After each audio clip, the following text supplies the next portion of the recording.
Operasyona Musil hîn berdewame. Ev der herêmê Bartala û gorê zanyara jimara kesên li vir setkinî 3000 kes bû.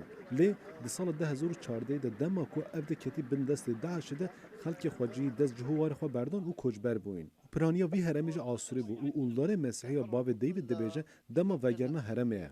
شكرنا جزيل قواتنا البطلة. ما gelekî biriya bertela kiriye.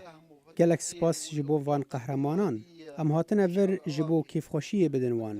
û divê ew zanibin ku em bi saya serkeftinên wan dijîn.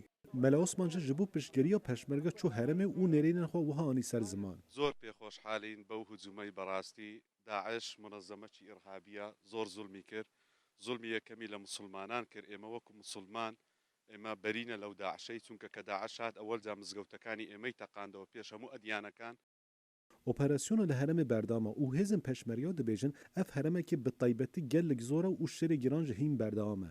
بەرتەلە تاواتی کۆنتترۆل کرایەوە ئەم محوەرێکی بینی ئەم ئاخیری ساتری پێشمەرگەیە زۆرش قورسە بەڵام ئیتر پشت بەخوای گەورە بە پشتیوانی خوای گەورە توانیان کە ئەمڕۆ ئەو ئۆپراسۆنە بەرتەلە بگرنەوە بەیانیش ئەسنە ینی بەرەو پێشترە ڕۆن ئیشەڵا ئێمەش ئەگەر لەسەری خۆمان ئەومان پێ بکەین ئێمەش بەرەو پێشەوە ڕۆین چاوەڕوانین لەگەڵ جێش عێراقی Hêzên peşmerge û hêzên Iraqê bi piştgiriya koalîsyonê gelek pêşveçûn derxistîne û hatiye diyarkirin ku şerê dirêj yê berdewam be. Hêviya xelkên xwecihî ji ew e ku herem ji destê Daeş bi xilaskirin û wî demî xelk bikarin bizivin ser axa xwe.